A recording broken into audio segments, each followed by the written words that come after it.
সব নেক্সট তাহলে এটা সহজ করে দিস স্টার্ট করো তো নেক্সট হচ্ছে আমার রয়েঞ্জেন ইকুয়েশন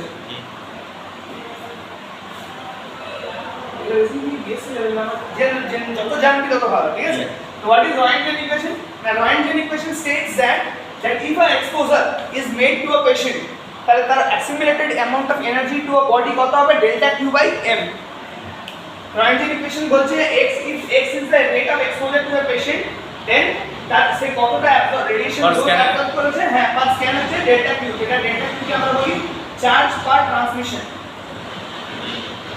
চার্জ পার ট্রান্সমিটেড রেট ক্লিয়ার তো ডেল্টা q কি মানে একটা 360 এর না টোটালটা হ্যাঁ একটা 360 এর না টোটালটা একটা এটা Roentgen equation only applicable for x-ray ঠিক আছে এইটাকেই আমরা এই CRP একটা ইকুয়েশন আছে summation of T WT into summation of R WR DT R এই ফর্মুলাটা আমরা ডিরাইভ করব ঠিক আছে এটা এখন বুঝতে প্রবলেম হচ্ছে আমি জানি কারণ বল বুঝতে পারবি এই ইকুয়েশনটা হচ্ছে সিটির ক্ষেত্রে ICRP 103 গাইডলাইন ICRP 103 গাইডলাইন অনুযায়ী কি বলছে যে একটা effective dose for CT scan বা এফেক্টিভ সিটি ডিআই এফেক্টিভ যদি ধরি আমি তাহলে সেটা কত হবে না ই হচ্ছে এফেক্টিভ ডোজ সমান সামেশন অফ WT মানে হচ্ছে ওয়েটেড ফ্যাক্টর আর HT মানে হচ্ছে টোটাল একটা সিঙ্গেল স্লাইসে কতটা এফেক্টিভ মানে আমার DLP টা হচ্ছে কত HT DLP HT আর WT মানে হচ্ছে কি weighted factor for particular organ বলবো আমরা তাহলে আগে আমি কি এটা মুছে দিচ্ছি ঠিক আছে আচ্ছা ফার্স্ট ইকুয়েশন শুধুমাত্র এক্স এর জন্য আর এটা হচ্ছে সিটি প্রথমে তো এক্স হয়েছিল তো সিটি এক্সের হয়নি city works on the different algorithm ঠিক আছে কি অ্যালগরিদম কিভাবে কাজ করে সেটা আমরা পড়ব তাহলে ডিএলপি ক্লিয়ার ডিএলপি অবধি ক্লিয়ার কেন আমি যদি ডিএলপি যদি না ক্লিয়ার হয় তাহলে আমার পরবর্তীকালে কিছু প্রবলেম হবে না DLP clear very good next তাহলে আমি বললাম Roentgen ইকুয়েশন কি বলছে x del qm x del qm তো del qm states কি del qm বলছে আমার delta q মানে চার্জ ট্রান্সমিটেড এবারে charge totally depend q is the amount of charge জানি তো হ্যাঁ q সমান n e পড়েছি আমরা class 12 A q n is the n কি what is n number n টা হচ্ছে নাম্বার একটা number of atoms number of electrons কি হচ্ছে চার্জ অফ সিঙ্গেল ইলেকট্রন কত সিঙ্গেল ইলেকট্রনের চার্জ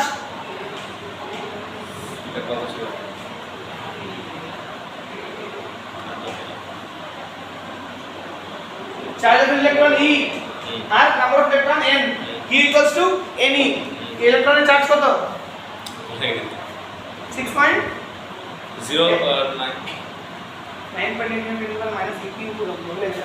ঠিক আছে 6.093 6.09 এর 10 to the power 19 না 6.0 6.09 এর 10 to the power 16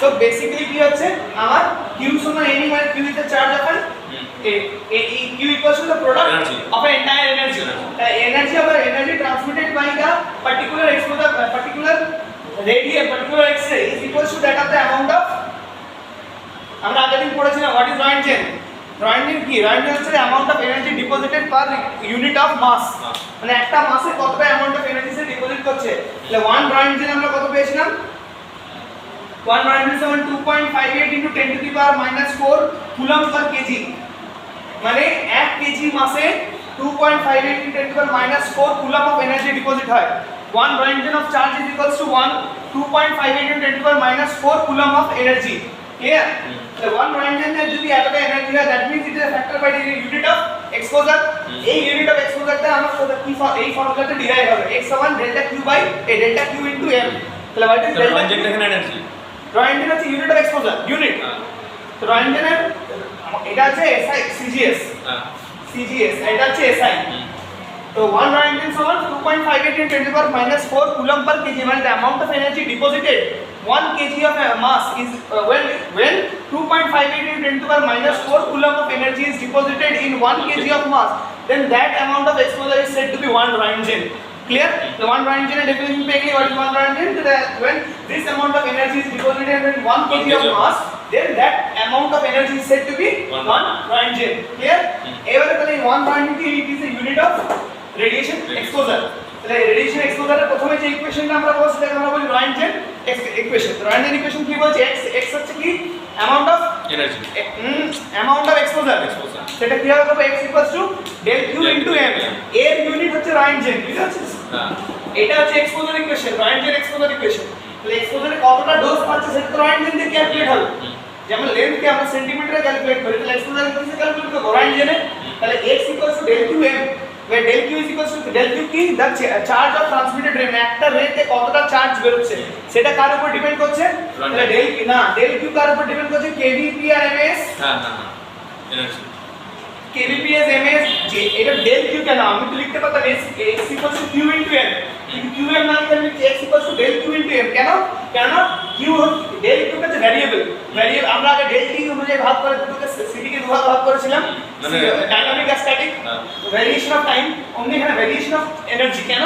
বিকজ আমার kVp/ms is prospective to that of the patient, একটা পেশেন্টের মাস অনুযায়ী আমরা kVms চেঞ্জ করছে, পেশেন্টের এক্সপোজার ফ্যাক্টর অনুযায়ী kVms চেঞ্জ হচ্ছে। যেহেতু kVms is versatile, যেহেতু kVms is changeable বা ভ্যারিয়েবল, ওই জন্য একটা কনস্ট্যান্ট ভ্যালু না পেয়ে আমি ডেল্টা q করেছি।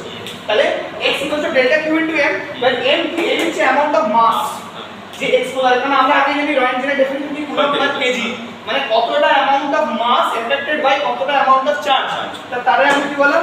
del q into m। Clear? এবারে একটা প্রশ্ন আসতে পারে যে এর ইউনিট তো কুলম্ব পার কেজি, এখানে তো মাসটা মাল্টিপ্লাই হয়ে যাচ্ছে। প্রশ্নটা আসবে যে আপনি বলছেন x equals to del q into m, এখানে m del q into m, আর এখানে 1 Roentgen equals to coulomb by kg, কেন?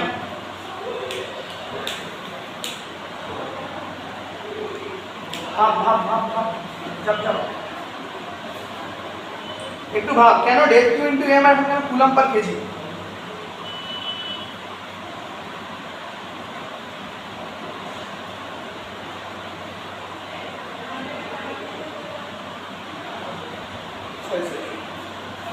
কেন আমি কোশ্চেনটাই ভুল লিখেছি? del q by m। হ্যাঁ তাহলে পার কেজি হবে।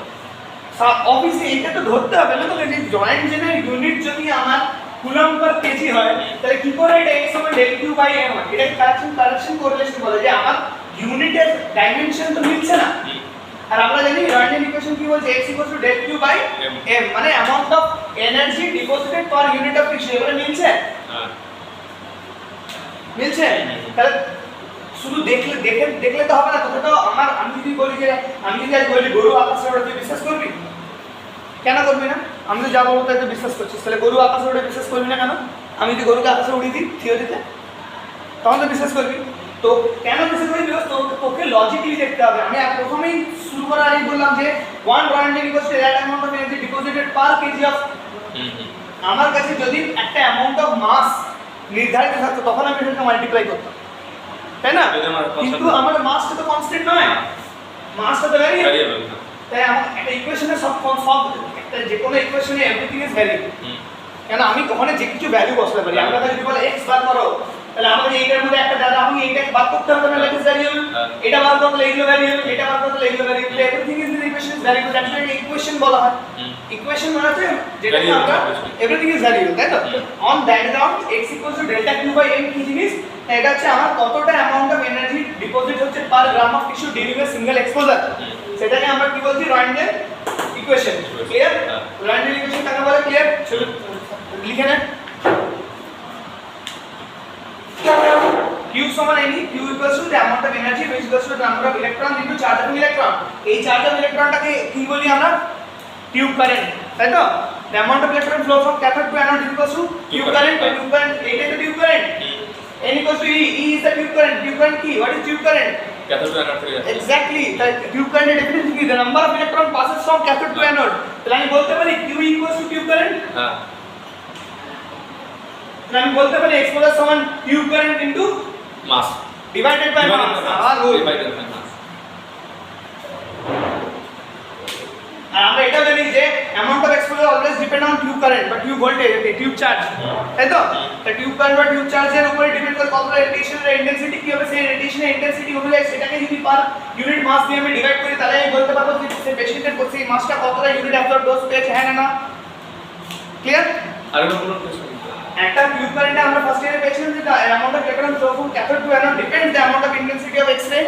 जैसे X-ray intensity উপর যদি আমি ডিসাইড করি তাহলে আমি বলতে পারি সেই পার্টিকুলার পেশেন্টের পার্টিকুলার মাসটা কতটা ইন্টেন্সিটি পেয়েছে, আর সেই ইন্টেন্সিটিটা যদি আমি ক্যালকুলেট করি তাহলে বলতে পারবো কতটা এক্সপোজার পেয়েছে, সেই এক্সপোজারটাকে যদি রয়্যালটিতে ভাগ করতে বলতে পারবো কতটা ডোজ পেয়েছে, সেই ডোজটাকে যদি আমি ডিএলপি ক্যালকুলেট করি তাহলে বলতে পারবো কতটা এফেক্টিভ ডোজ পেয়েছে। হয়ে গেল, very good, clear? So that is the entire thing of our Roentgen exposure. Clear? এইবারে আছে আমার কি ওই আইসিআরপি রুল। আইসিআরপি রুল কি? আইসিআরপি একটা বই নিয়ে আসবো। আইসিআরপি অনেকগুলো নিয়ম আছে, সেই নিয়মগুলো জানতে হবে। সেই নিয়মগুলো জানার আগে আমাকে যেটা জানতে হবে সেটা হচ্ছে তাহলে Roentgen ইকুয়েশন ক্লিয়ার? Roentgen ইকুয়েশনে কোনো প্রবলেম নেই না। পিছে ডেফিনিশন কি? Table incrementation per guarantee by stars. Table increment of the gantry Yeah, of the gantry by the patient counts by collimated extremity, the length of the slice, है तो? तो दुपे centimetre क्या करेगा पिच डायमेंशन यूनिटलेस में dimensionless, ইউনিটলেস very good. Dimension. এই বলে CT scan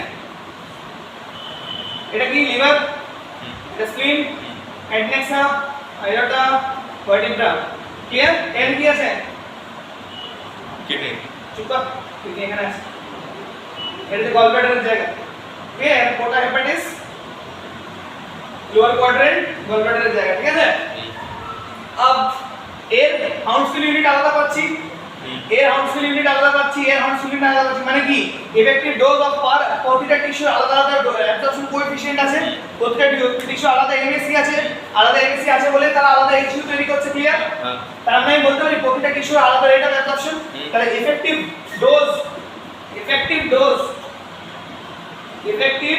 dose of every tissue is different.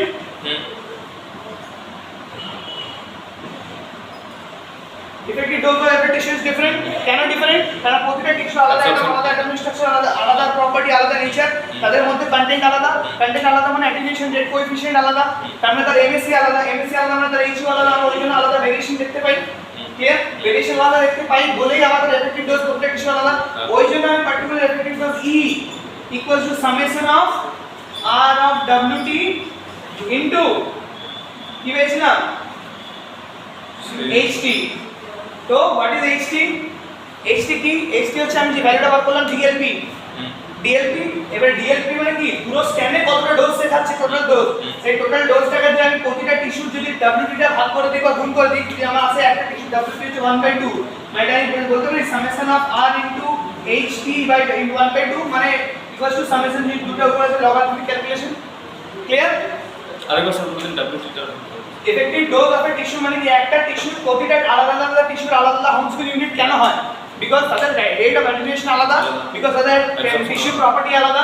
একটা cyst আর একটা টিউমারের কি একই অ্যাটেনুয়েশন হতে পারে না, ওই জন্য আমরা সিস্টকে কি দেখতে পাই, শেডস অফ গ্রেড দেখতে পাই, টিউমারকে শেডস অফ মানে হোয়াইট দেখতে পাই।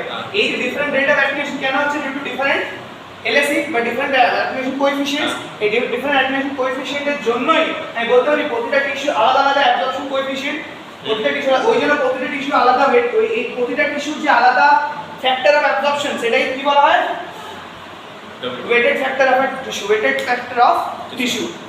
ওয়েটেড ফ্যাক্টর অফ টিস্যু মানে কি একটা টিস্যু আলাদা ওয়েটেড ফ্যাক্টর, যেমন এয়ার এর আলাদা, টিউমারের আলাদা, ফ্লুইডের আলাদা। ফ্লুইড অনেক রকমের হয়, ব্লাড হতে পারে, সিএসএফ হতে পারে, পাস হতে পারে, লিম্ফ হতে পারে। তো এই যে আলাদা ফ্লুইডের আলাদা রেট অফ অ্যাটেনুয়েশন, এটাকে কি বলা হয়? Weighted factor of tissue. তাহলে আমি বলতে পারি H equals to